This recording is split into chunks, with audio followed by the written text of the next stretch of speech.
doctrina fundamental.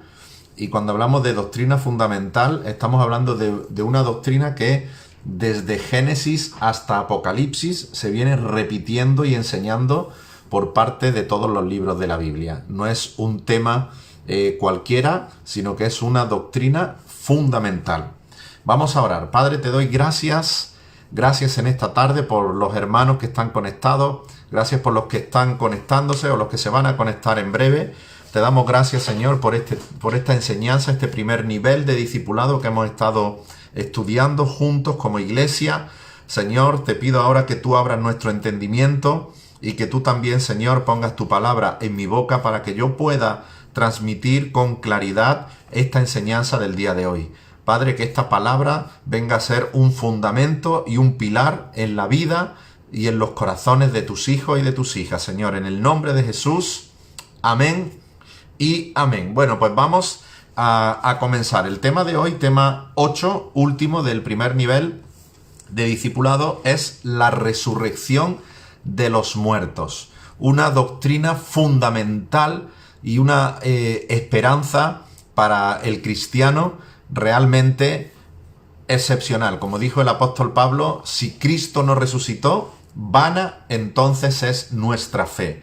Toda la fe, todo lo que hagamos para el Señor, todo lo que hagamos a nivel de fe para Dios, todo lo que hagamos en la iglesia, si no hubiese resucitado, si no hubiera resurrección, todo, dice el apóstol Pablo, es vano.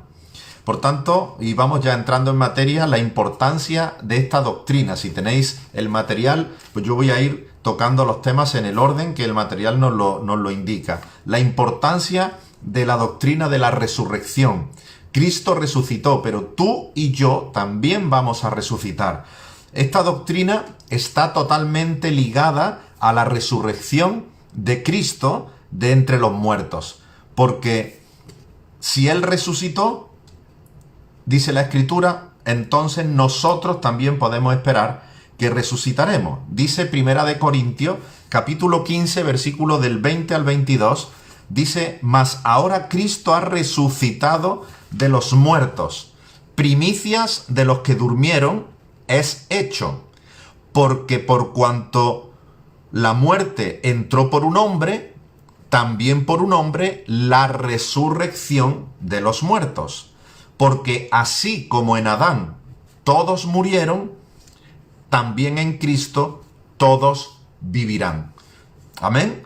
Aquí lo está diciendo el apóstol clarísimo, la importancia de la doctrina de la resurrección. Cristo ha resucitado y Él es primicias, Él es el primero.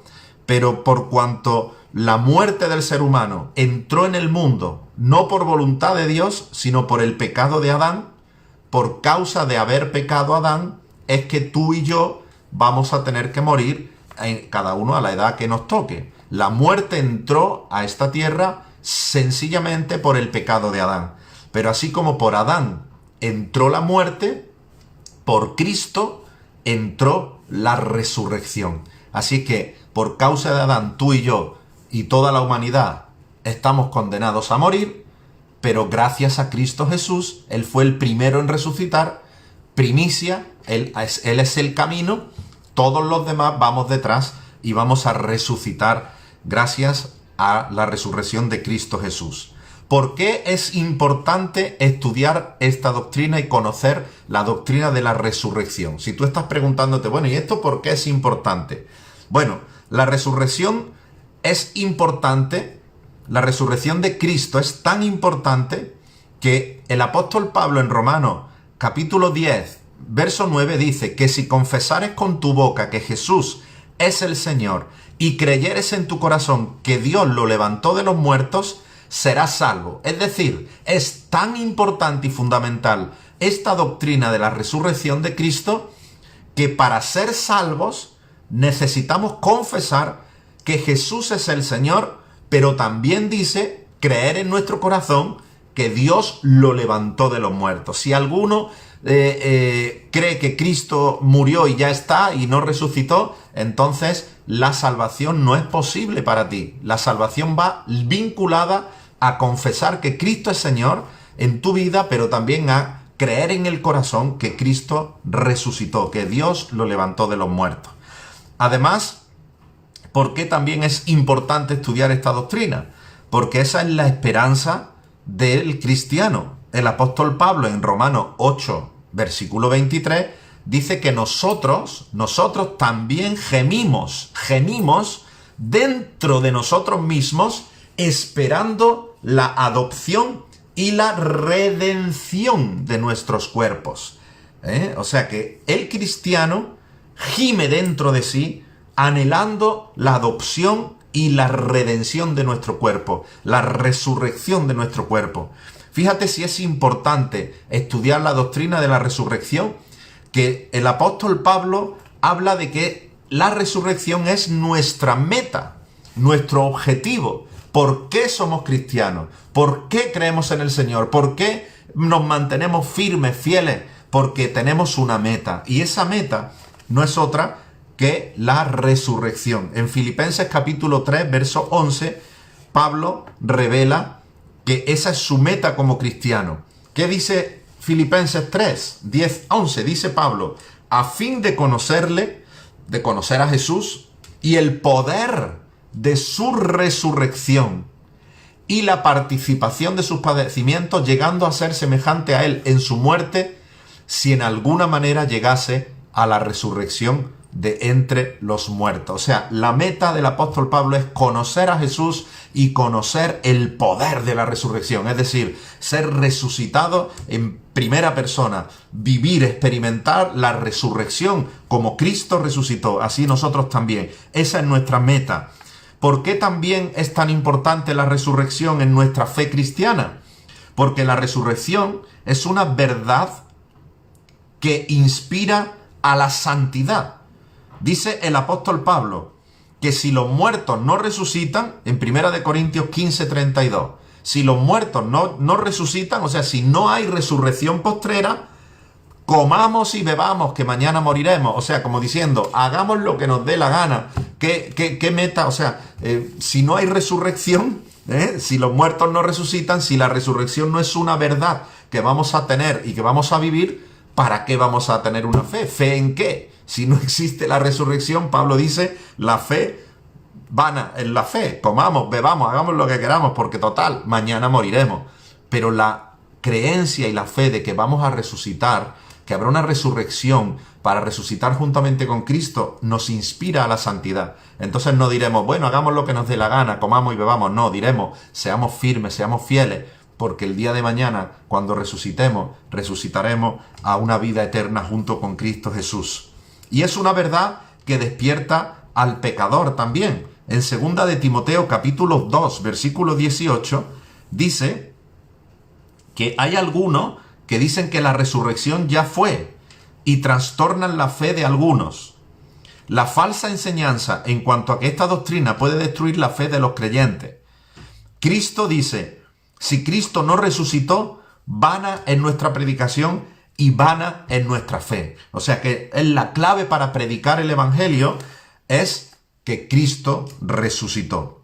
Ahora vamos a hablar de por qué entró la muerte a la humanidad. En Génesis capítulo 3, versículo 23, dice que lo sacó Jehová del huerto del Edén para que labrase la tierra de que fue tomado. Es decir, Dios le advirtió a Adán, primero en Génesis 2:17 le dice, mas del árbol de la ciencia del bien y del mal no comerás, porque el día que de él comieres, ciertamente morirás. Ahí en el libro de Génesis, Dios le dijo a Adán, el día que comieres de ese árbol, había todo un huerto, una cantidad de alimento, de fruta para comer, maravilloso. Pero Dios dejó un árbol, el árbol del conocimiento del bien y del mal, y le dijo a Adán, ese árbol no lo toquéis, porque el día que comáis de ese árbol, el día que toquéis, comáis eso, vais a morir.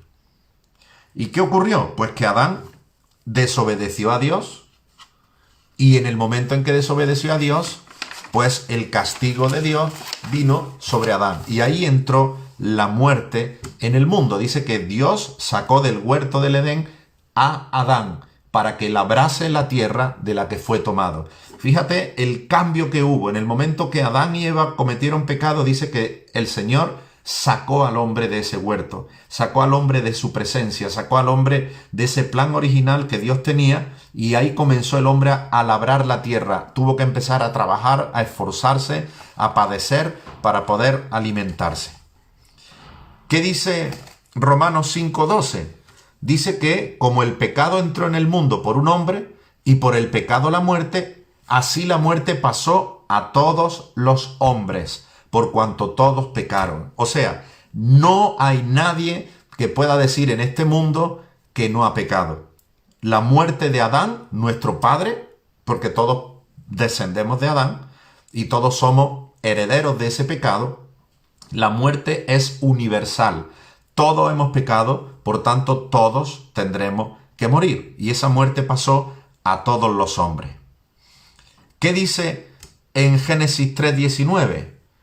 Dice que con el sudor de tu rostro comerás el pan hasta que vuelvas a la tierra, porque de ella fuiste tomado, pues polvo eres y al polvo volverás. Eclesiastés 3:20 dice que todo va a un mismo lugar. Todo es hecho del polvo y todo volverá al polvo. Es decir, que por la muerte y el pecado de Adán entró la muerte a toda la humanidad y también la corrupción de nuestro cuerpo. Por eso nuestro cuerpo se va envejeciendo y llega un momento en que morimos y volvemos a ser hechos polvo. Polvo somos y al polvo volveremos. Pero hay otra gran verdad. En el libro de Gálatas, capítulo 3, versículo 13, dice que Cristo nos redimió de la maldición de la ley, hecho por nosotros maldición, porque está escrito que maldito es todo el que es colgado en un madero. Cristo fue colgado en la cruz, fue hecho maldición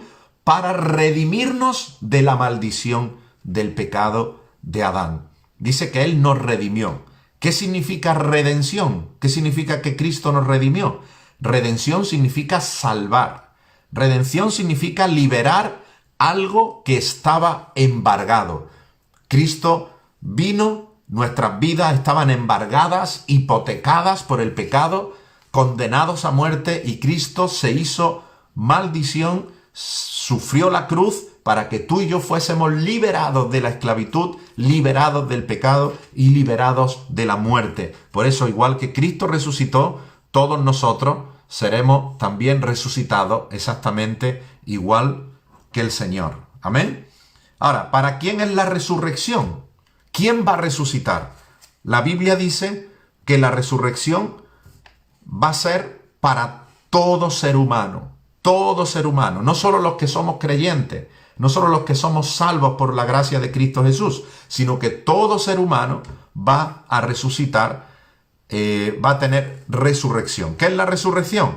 Es la reconstitución sobrenatural de nuestro cuerpo. O sea, nuestro cuerpo morirá, nuestro cuerpo se descompondrá, se hará, vendrá a ser polvo, pero en la resurrección nuestro cuerpo será reconstruido de una forma sobrenatural. Amén. ¿Y qué dice la Biblia? Pues que hay una resurrección para los creyentes, pero también hay una resurrección para aquellos que no han creído en Cristo Jesús, para aquellos que son impíos, como dice la palabra de Dios. La resurrección de los creyentes, ¿cuándo va a ser? ¿Cuándo será la resurrección de los creyentes? Vamos a leer en 1 de Tesalonicenses 4, versículo 13. Dice el apóstol Pablo, dice, tampoco queremos, hermanos, que ignoréis acerca de los que duermen, para que no os entristezcáis como los otros que no tienen esperanza. Fíjate, el apóstol Pablo dice, no quiero que seáis ignorantes de esto que voy a deciros ahora. Y yo, en esta tarde, a todos mis hermanos os digo, no ignoremos esto. Acerca de los que duermen, el apóstol Pablo se refería no a los que están durmiendo la siesta o durmiendo por la noche, sino a los que están ya muertos, ¿vale? Dice, no os entristezcáis por ellos, por los que han muerto, como los que no tienen esperanza. Porque si creemos que Jesús murió y resucitó, así también traerá Dios con Jesús a los que durmieron, o mejor dicho, a los que murieron en él. así también traerá Dios con Jesús a los que durmieron en él. Por lo cual os decimos esto en palabra del Señor, o sea, no es palabra de Pablo, palabra del Señor, que nosotros, los que vivimos, los que quedemos hasta la venida del Señor, no precederemos a los que ya murieron. Porque el Señor mismo, con voz de mando, con voz de arcángel y con trompeta de Dios, va a descender del cielo. Y los muertos en Cristo, o sea, los muertos que murieron teniendo esa fe en Cristo, siendo salvos, los muertos resucitarán primero.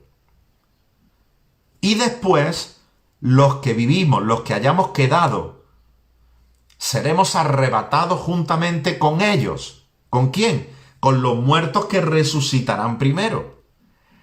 Nosotros, o los que quedemos, cuando Cristo venga, los que quedemos, que seamos cristianos, que seamos salvos, seremos arrebatados juntamente con los que ya partieron anteriormente con el Señor. Y junto con ellos, en la nube, recibiremos al Señor en el aire. Tremendo lo que está diciendo el apóstol Pablo. Y así estaremos siempre con el Señor. Por tanto, alentaos unos a los otros con estas palabras. ¿Cuándo va a ser el momento de la resurrección? Lo acabamos de leer. Justo en la segunda venida de Cristo. Antes de que los que han quedado vivos, que los que estén vivos, sean arrebatados al cielo. Antes del rapto, del arrebatamiento, resucitarán todos los creyentes que han muerto en Cristo Jesús. Amén. ¿Con qué cuerpo vamos a resucitar? Pues también lo podemos ver en la palabra de Dios. Nosotros resucitaremos con un cuerpo glorificado como el cuerpo que tenía el Señor Jesús cuando Él resucitó. Fíjate que ya Jesús resucitado se apareció a los discípulos, y aquí en Juan capítulo 21, versículos 12 y 14, Jesús les dijo a los discípulos, ya resucitado, con un cuerpo resucitado, le dijo, venid y comed. Y ninguno de los discípulos se atrevía a preguntarle, ¿tú quién eres? Aun sabiendo que era el Señor. Fijaros, porque el Señor había resucitado y tenía un cuerpo glorificado. Dice que esta era ya la tercera vez que Jesús se manifestaba a sus discípulos después de haber resucitado de los muertos. Así que nosotros vamos a resucitar con un cuerpo como el cuerpo del Señor Jesús, que incluso les dijo a los discípulos, venid, comed. Jesús comió después de haber resucitado. Amén. Así que nosotros vamos a poder comer después de resucitar, porque será un cuerpo glorificado, pero un cuerpo al fin y al cabo que podrá comer como Jesús también comió. ¿Qué características tiene el cuerpo resucitado? Lo vamos a ver en la palabra de Dios. En 1 Corintios 15, 42 dice así, así también es la resurrección de los muertos. Se siembra en corrupción, se resucitará en incorrupción. En un momento, en un abrir y cerrar de ojos, a la final trompeta, porque se tocará la trompeta, los muertos serán resucitados incorruptibles y nosotros seremos transformados. Otra vez está diciendo aquí Pablo lo que dijo antes, pero ahora está afirmando cómo va a ser ese cuerpo. Él dijo primero los que han muerto en Cristo resucitarán y después nosotros seremos arrebatados. Ahora dice aquí el apóstol Pablo que los muertos que van a resucitar se resucitarán incorruptibles. ¿Qué quiere decir eso? Que el cuerpo con el que vamos a resucitar es un cuerpo que ya no se va a corromper, que ya no se va a deteriorar, que ya no se va a enfermar, que ya no se va a envejecer, que ya no se va a descomponer. Es un cuerpo incorruptible. ¿Y qué pasa con los que no resucitan, sino que estarán ahí cuando Cristo venga y serán arrebatados? Pues dice que nosotros seremos transformados. ¿Transformados en qué? Pues en un cuerpo incorruptible en un abrir y cerrar de ojos. Por tanto, el cuerpo con el que vamos a resucitar será un cuerpo como el que tenemos ahora, aparentemente, como Jesús cuando resucitó, pero diferente en cuanto a que será incorruptible. ¿Qué dice Romanos 8:17 acerca de esto? Dice que que si somos hijos de Dios, también somos herederos. Herederos de Dios y coherederos con Cristo, para que juntamente con Cristo seamos glorificados. Pues tengo por cierto que las aflicciones del tiempo presente no son comparables con la gloria venidera que en nosotros ha de manifestarse. Aquí está diciendo que el cuerpo con el que vamos a resucitar será un cuerpo glorificado. La gloria venidera que en nosotros ha de manifestarse. Se está refiriendo a cuando seamos arrebatados por el Señor o resucitados, si es que hemos muerto cuando Cristo venga en su segunda venida. Pues bien, sea de una manera o de otra, nuestro cuerpo va a ser incorruptible, pero también va a ser un cuerpo glorificado. La gloria de Dios va a estar llenando nuestro cuerpo. Dice también en 1 Corintios 15, 43, que nuestro cuerpo va a ser un cuerpo en poder. Lo acabamos de estar leyendo. Un cuerpo que resucitará en poder, en el poder de Dios. También la otra característica de nuestro cuerpo cuando resucitemos es que será un cuerpo espiritual. Un cuerpo espiritual. ¿Qué dice 1 Corintios 15?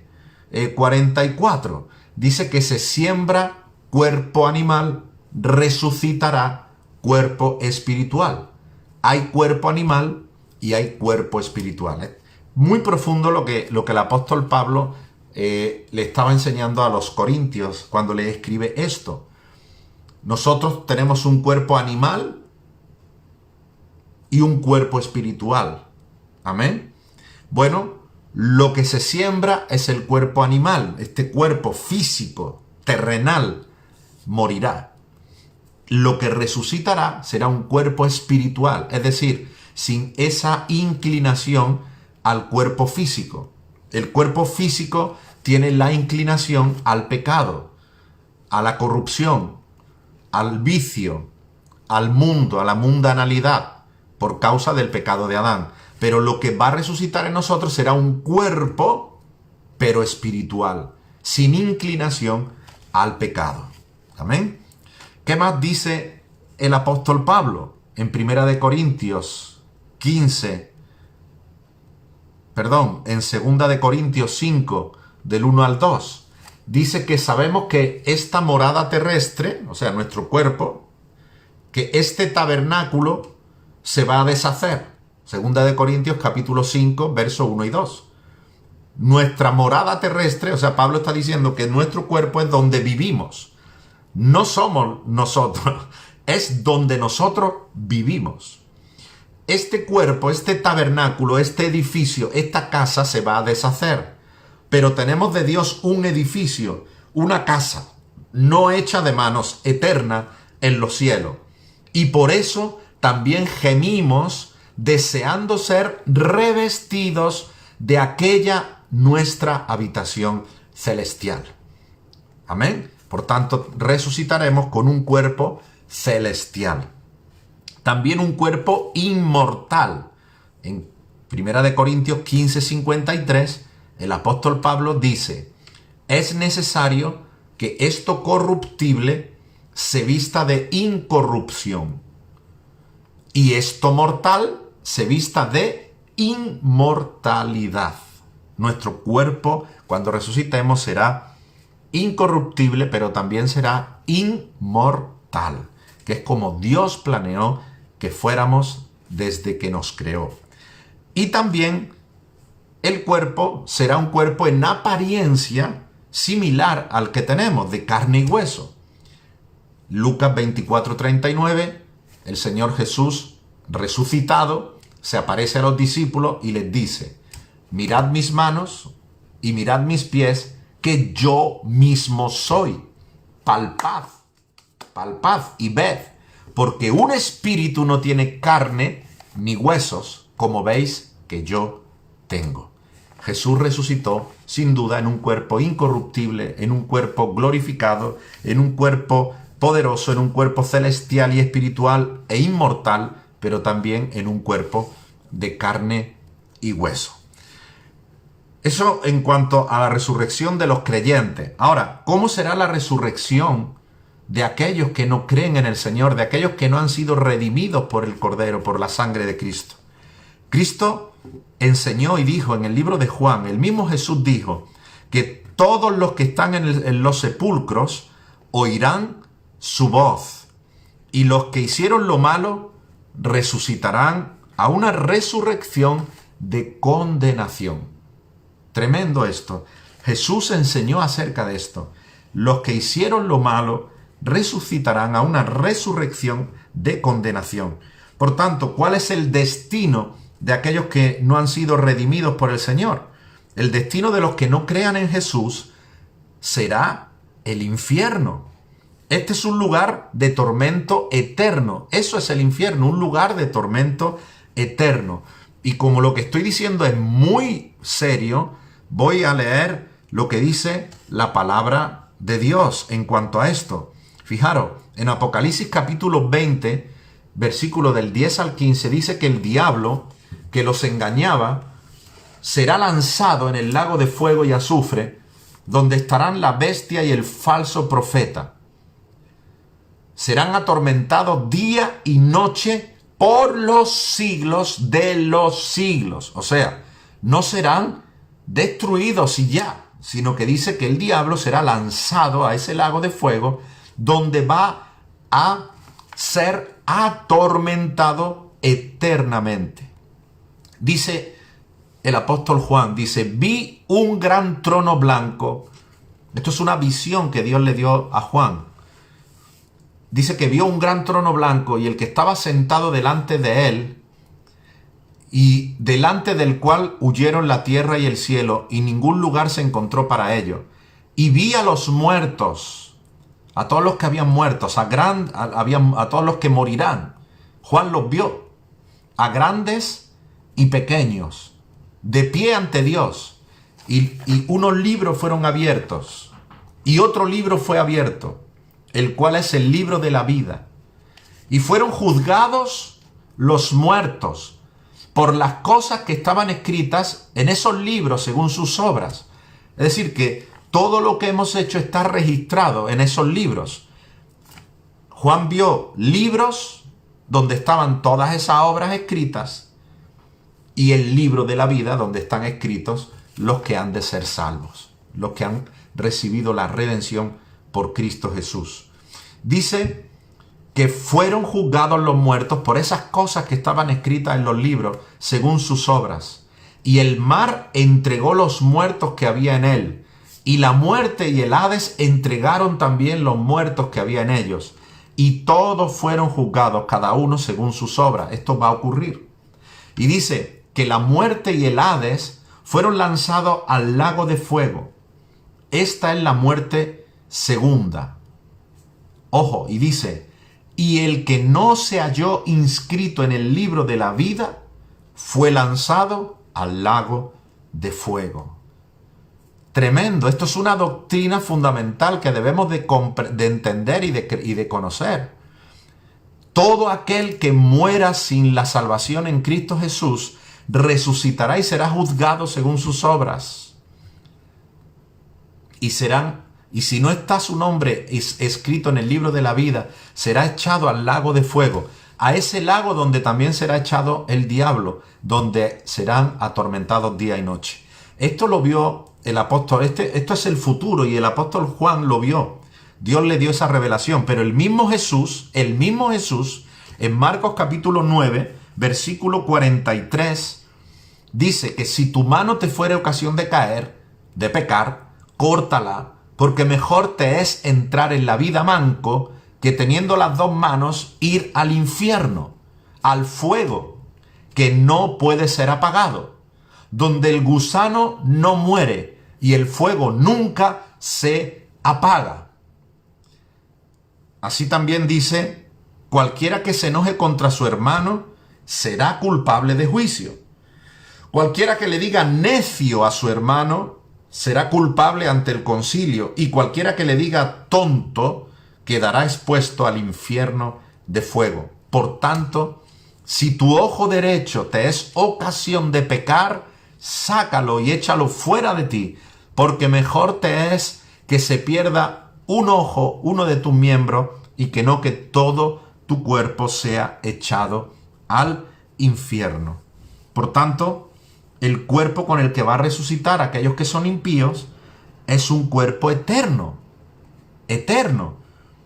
Y el único propósito de resucitar en ese cuerpo será sufrir atormentado un castigo eterno en el lago de fuego. Jesús habló acerca del infierno con claridad y creo que es algo que debemos de tener bien presente en nuestras vidas. La salvación es importantísima. Esta vida es importante, pero ¿a dónde vamos a ir cuando resucitemos? Es lo más importante. Dice la palabra, y vamos a entrar al tema del juicio eterno. Dice la Biblia que habrá dos tipos de juicio que serán distintos. Hay dos tipos de juicio. La Biblia revela que hay dos tipos de juicio. Uno, en este tiempo, en esta vida, donde a veces el juicio aquí no es completo. Y otro es el juicio eterno, que acabamos de leer en Apocalipsis, donde seremos juzgados según nuestras obras. En el primero, todo pecado recibe un castigo en esta vida. Todo pecado recibe un castigo en nuestra vida. Pero hay pecados que quizá en esta vida no reciban castigo. Y quizá no toda injusticia se corrija en este siglo, en esta vida. Pero hay un juicio eterno donde todo hombre tendrá que dar cuenta a Dios. Si tú ves que hay personas que están viviendo impíamente, injustamente, y tú dices, ¿cómo que Dios no lo castiga? Bueno, hay pecados que Dios no los castigará aquí. Pero como hemos leído, todo está escrito en los libros. Y aquel que no está escrito en el libro de la vida será juzgado por esos pecados y será condenado eternamente. Esto lo entendió el rey David cuando escribió en el Salmo 73 y dijo, he aquí los impíos, sin ser turbados en el mundo. O sea, estaba diciendo, los impíos no tienen aflicción. Él veía impíos que vivían sin aflicción. Dice, los impíos alcanzan riqueza. Dice, verdaderamente en vano he limpiado yo mi corazón y en vano he lavado mis manos en inocencia, pues he sido azotado todo el día y castigado todas las mañanas. Fíjate lo que está diciendo David. David está diciendo, qué tremendo lo que veo. Veo gente impía que el mundo los alaba y que alcanzan grandes riquezas y todo les va bien. Y yo que he limpiado mi corazón y yo que he lavado mis manos, estoy recibiendo azotes, pruebas, castigos todas las mañanas. O sea, podemos ser justos y en esta vida quizá padecer pruebas y vemos al impío y vemos cómo parece que todo le va bien. Ahora, fíjate lo que dice David. Si dijera yo, bueno, pues voy a ser como un impío. He aquí que la generación de tus hijos se engañaría, o sea, sería un falso. Pero además dice, hasta que entré en el santuario de Dios, en la presencia de Dios, comprendí el fin de ellos. Ciertamente los has puesto en deslizadero, ciertamente los harás caer en asolamiento. Serán asolados de repente y se consumirán de terror. Es decir, David estaba diciendo, veo cómo el impío injustamente prospera y yo que soy justo, que me limpio y consagro delante de Dios, estoy sufriendo azotes, estoy sufriendo castigo. Dice, pero cuando entré en la presencia de Dios, entonces entendí el fin de ellos. Hermano, no quieras vivir como un impío porque te parezca que estás viendo a la gente del mundo y a lo mejor dices, pero si les va mejor que a mí, pero mira si ganan más que yo. No entres en ese juego porque el fin de ellos es un fin eternamente atormentado, eternamente de sufrimiento, y serán condenados por cada una de las obras impías que están haciendo. Delante del mismo Dios tendrán que dar cuenta de cada obra impía. Pero cuando llegue ese día, tu nombre estará escrito en el libro de la vida. Tú saldrás ganando. Sigue siendo fiel, aunque veas al impío progresar. Hay pecados, la mayoría Dios los va a castigar aquí, por supuesto. A veces algún pecado aquí se puede escapar sin el juicio de Dios. De donde no se va a escapar es del juicio eterno. Amén. ¿Y cómo va a ser ese juicio eterno? ¿Cómo será? Bueno, el juicio eterno dice la palabra que habrá dos juicios, el juicio para los impíos y el juicio para los justos. ¿En qué base, en qué se va a basar el juicio eterno? Bueno, en que el Padre tiene autoridad para juzgar. Eso lo dice, Jesús lo dijo en Juan 5, 26, 27. Dice, como el Padre tiene vida en sí mismo, así también ha dado al Hijo el tener vida en sí mismo, y también le ha dado autoridad de hacer juicio por cuanto es el Hijo del Hombre. Por tanto, el Padre tiene autoridad para juzgar. El Padre, como acabamos de leer, le ha entregado toda la autoridad de juzgar a su Hijo Jesús. Y Jesús va a basar el juicio, como dice en Juan capítulo 12, de esta manera. Dice así: el que me rechaza, dice Jesús, y no recibe mis palabras, tiene quien le juzgue. La palabra que yo he hablado le va a juzgar el día postrero. Por tanto, Jesús va a juzgar en base a la palabra. La palabra, por eso la Biblia es tan importante, porque la palabra será la que va a juzgar el día postrero. ¿Qué principio va a tener ese juicio eterno? La Biblia revela 5 principios.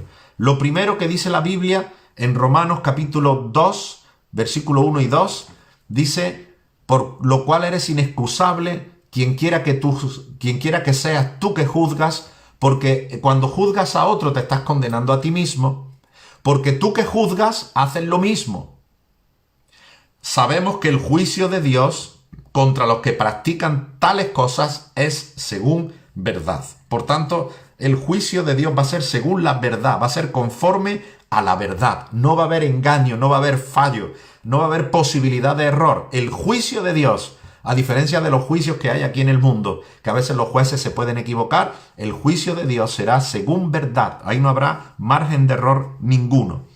Dice la Biblia también que no seremos juzgados conforme a lo que sabemos de la palabra, sino conforme a lo que practicamos de la palabra de Dios. En Hebreos 4:13 también nos dice que todas las cosas están desnudas y abiertas a los ojos de aquel a quien tendremos que dar cuenta.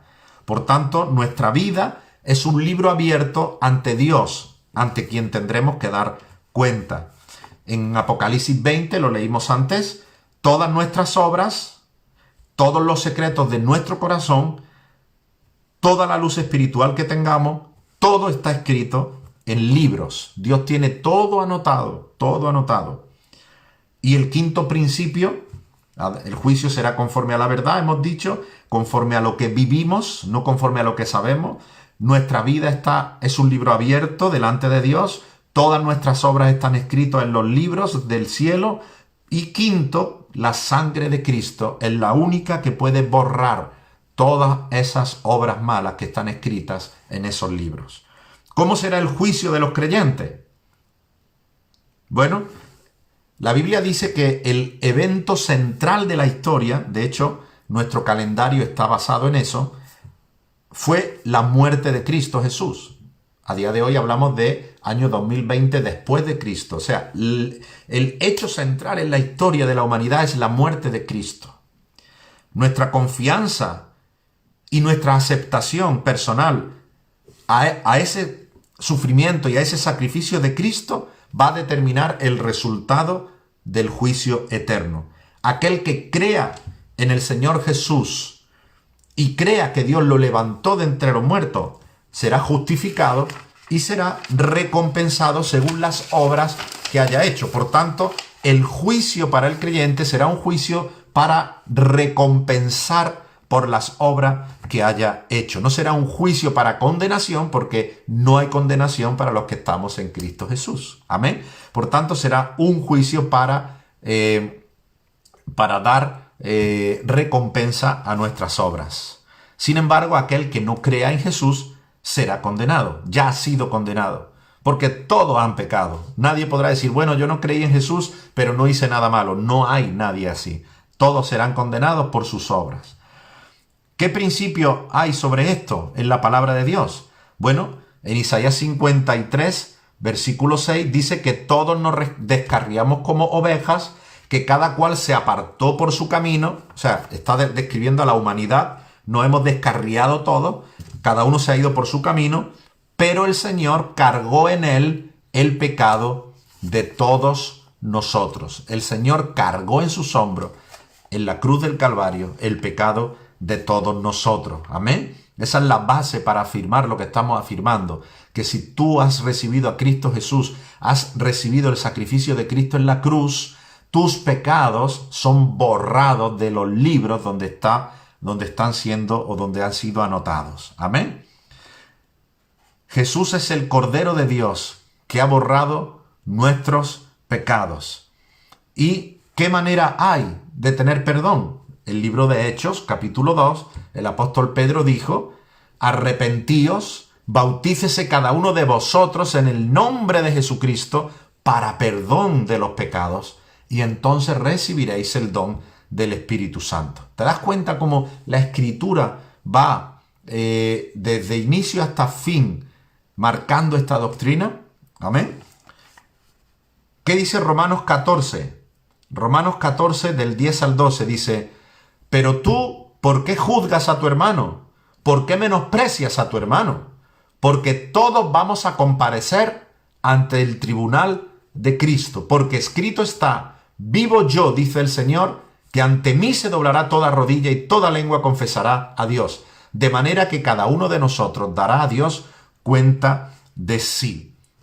Es decir, que vamos a ser juzgados también.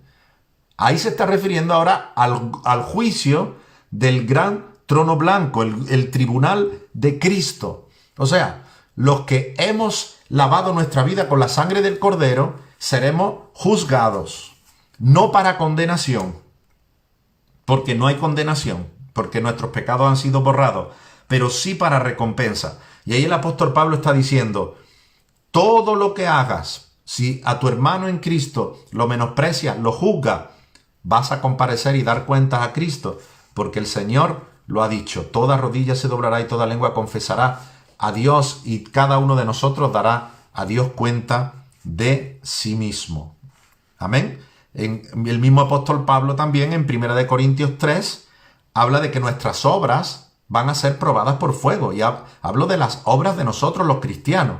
Dice: porque nadie puede poner otro fundamento que el que está puesto, el cual es Jesucristo.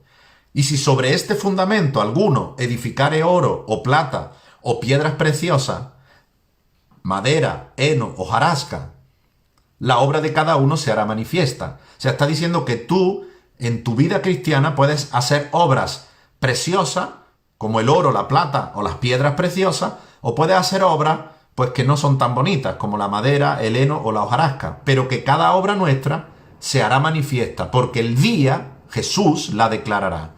Pues por el fuego será revelada, y la obra de cada uno, la tuya y la mía, cual sea, el fuego la va a probar. Si permanece tu obra, recompensa vas a recibir. Si tu obra se quema, o sea, es una obra mala, vas a sufrir pérdida, aunque serás salvo, aunque así como por fuego. Es decir, la salvación no la perderemos, pero no recibiremos la recompensa que recibirán aquellos que hagan obras preciosas como el oro o la plata. Así que, hermano, hay recompensa para los cristianos que hacen obras para el Señor. Hay recompensa para los cristianos cuando seamos juzgados. No seremos juzgados para ser condenados. No seremos juzgados como los impíos, que serán echados al lago de fuego para ser atormentados eternamente, pero sí seremos juzgados para recibir recompensa. Y yo quiero recibir recompensa. Yo no quiero entrar al cielo así como por fuego, aunque si es así, gloria a Dios, porque lo más importante es la salvación. Pero hermano, qué maravilla entrar a la vida eterna con una recompensa por las obras que tú has hecho para el Señor. Amén. Dice también la palabra que hay tres formas de probar, o varias formas de probar nuestras obras cuando estemos delante del Señor. Una es por las intenciones del corazón. no lo que hiciste, sino por qué lo hiciste, ¿no? O sea, si yo hago una obra para el Señor, pero en realidad lo estoy haciendo para que me alaben, para que me digan que mira lo que hago, para ser reconocido ante los hombres, la intención de mi corazón será juzgada también. No solo Dios va a juzgar nuestras obras, sino con qué intención, con qué motivo hicimos las obras. Amén. Y luego habla del juicio de los impíos. El juicio de los impíos no será para recompensa. Dice que todo pecador, en Apocalipsis capítulo 20, versículo 10, dice que todo pecador aparecerá delante del gran trono blanco. Ahí será el fin del diablo y de los demonios, será el fin de la tierra y de los cielos, y será el fin de los pecadores. Los libros se abrirán y la vida de toda persona al tiempo de este juicio será abierta y será vista. Todos serán juzgados conforme a sus obras y todos serán echados al lago de fuego, puesto que no hay nadie que pueda decir que ha vivido una vida buena, una vida sin pecado. No hay nadie que tenga esos libros sin pecado y sin obras abominables delante de Dios. Por eso es la importancia de recibir a Cristo Jesús como único sacrificio válido, para que esas obras que están escritas en el libro, en los libros donde nuestras vidas serán vistas y abiertas, la única manera de anular esos libros, de borrar, de eliminar esos libros donde están tus pecados y mis pecados, la única forma es recibiendo la redención, la salvación, la liberación por medio de la sangre de Cristo Jesús. Dice que el diablo los engañaba. El diablo que los engañaba fue lanzado en el lago de fuego y azufre, donde están la bestia y el falso profeta. Lo leímos antes. Serán atormentados día y noche por los siglos de los siglos. Y había un gran trono blanco, y el que estaba sentado en él, de delante del cual huyeron la tierra y el cielo, y ningún lugar se encontró para ellos. Los muertos, grandes y pequeños, todos estarán de pie delante de Dios. Los libros donde está en todos tus pecados se abrirán, y también habrá otro libro abierto, que es el libro de la vida. Y todos los muertos van a ser juzgados por las cosas que están escritas en esos libros, según sus obras. El mar entregará a los muertos que habrá en él, y la muerte y el Hades entregarán a todos los muertos. Y todos van a ser juzgados, cada uno según sus obras. La muerte y el Hades serán lanzados al lago de fuego. Esa es la muerte segunda. La muerte primera es la que habrá aquí, pero luego habrá una resurrección para justos y para impíos. Aquellos que no tengan a Cristo en su corazón recibirán la segunda muerte, que es una muerte eterna para condenación junto a Satanás en el lago, en el infierno de fuego. Los que tengan a Cristo no tendrán la segunda muerte. Aquellos que hemos creído en el Señor Jesús no tendremos nada más que una muerte, salvo que Cristo venga antes de que muramos, entonces no tendremos ninguna muerte. Pero si tenemos que morir en este tiempo, en esta tierra, esa será la única muerte, porque tú no experimentarás la segunda muerte, puesto que nuestro juicio, cuando resucitemos, será para salvación, para recompensa. Y ojalá haya obras preciosas como las piedras preciosas, el oro o la plata, para que no solamente resucites a una vida eterna con Cristo, sino además reciba un galardón y una recompensa y una palabra de parte de Jesús dándote reconocimiento por las obras que has hecho aquí. Sin duda, la recompensa en el cielo a esas obras que hagamos para el Señor debe ser algo impresionante que no nos podemos perder. Padre, te doy gracias por esta enseñanza del día de hoy, por esta doctrina que hoy hemos aprendido, que hemos tocado, que hemos recordado, la resurrección de Cristo, la resurrección de aquellos que muramos juntamente con Cristo, y también el juicio eterno que habrá para los impíos, y también el juicio para recompensa para aquellos que seamos salvos por la sangre de Cristo. Padre, te doy gracias por esta enseñanza. Te pido que esta doctrina, esta palabra que hoy hemos aprendido, la ponga en nuestros corazones y la tengamos siempre presente, porque es tan importante saber que vamos a resucitar juntamente contigo, que nuestra vida aquí no tendría sentido si no es porque hay una resurrección, hay un cuerpo glorificado que nos está esperando, hay una casa de gloria que nos está esperando, donde viviremos eternamente y para siempre. Amén y amén. Hermanos, que el Señor os bendiga. Recordar que la enseñanza, ya hemos terminado hoy el primer nivel de discipulado. La enseñanza ya no la retomaremos hasta septiembre. Julio y agosto vamos a descansar. Aquellos que no me habéis enviado la respuesta a cada lección. Hermanos, yo me he preparado cada lección con amor, con gozo, con trabajo y constancia para poderos traer la mejor enseñanza. Pero hermanos, si ustedes no hacéis vuestra parte, esta enseñanza caerá en saco roto. Entonces, en este tiempo, julio y agosto, fíjate, son 2 meses. Por favor, ponerse al día. Los que no habéis hecho las respuestas a alguno de los temas de esta enseñanza, incluso del discipulado anterior, si te queda algo pendiente, ponte al día, envíame las respuestas, que yo las pueda leer, ver y pueda compartir contigo en base a esas respuestas, porque eso es lo que te va a dar crecimiento, eso es lo que te va a dar realmente un aprendizaje, una madurez, porque hermano, la madurez en Cristo se adquiere estudiando la palabra de Dios con disciplina y perseverancia. Eso es fundamental y ese trabajo nadie lo puede hacer por ti. Así es que te animo a que me envíes todo lo que está pendiente. No hace falta que me lo envíes todo ya y lo hagas rápido y corriendo. Tenemos julio y agosto tranquilamente, donde no vamos a tener nueva enseñanza hasta septiembre. Así que todo lo que no has hecho, cada semana ve haciéndolo tranquilamente y te pido por favor en el nombre del Señor que lo hagas y que me lo envíe. Amén. Que el Señor te bendiga. Este viernes pues estaremos en el culto en la iglesia glorificando al Señor. Amén. Que el Señor os bendiga grandemente. Adiós. Chao.